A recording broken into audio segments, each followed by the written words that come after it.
Greetings, my name is Hector. I am a tank mechanic here at the Flying Heritage and Combat Armor Museum located in Everett, Washington.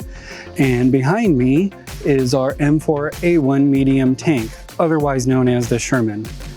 We're gonna talk about today a little bit about how we operate this vehicle during some of our events and shows that we put on for the public. Let's go around the tank and I'll show you just a few things. So first, right off the bat, is you'll notice in the front we have our 30 caliber machine gun.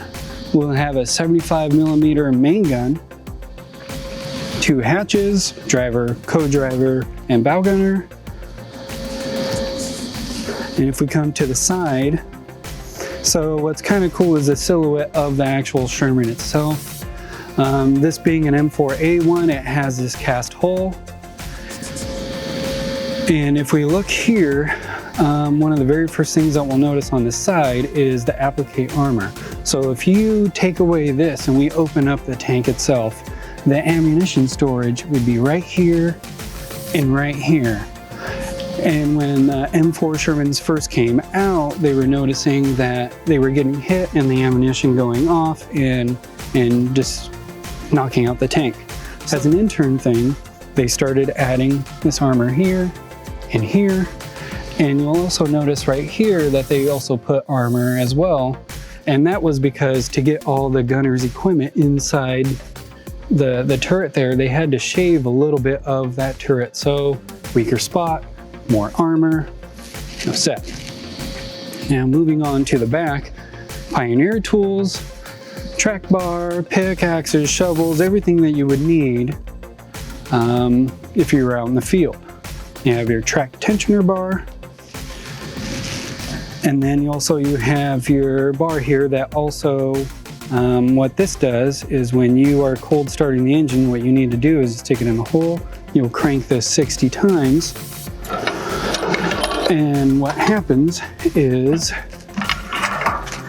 since the M4A1 had a radial engine in it, all the oil as it sat overnight would all fall down to the bottom of the engine. So then when you wanted to start it up in the morning, you would have to bring all that oil up. And how to do that is starting to crank the engine.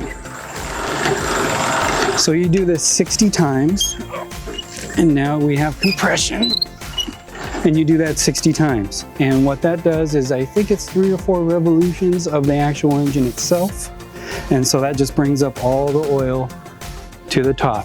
And basically what that is that way your bottom cylinder is not hydraulically locked by the engine oil.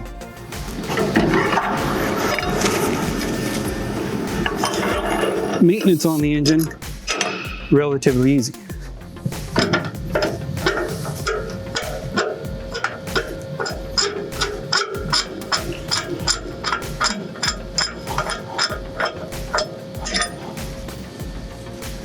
Open. So not much to it. Simple and basic. Ready. Oh. So inside the M4A1 Sherman is a Continental R975 radial engine. Okay, moving to the driver's side of the actual tank, we can keep going. And on this, pistol port on the turret, we have another section of the applique armor. This protected a little bit of the driver, but also your ammo storage was on the other side of this. And a little bit about track maintenance. What I really love about the Sherman and working on it is just how easy it is to work on. Now that we've been on the outside and I gave a brief description about that, let's get on the inside where the fun happens.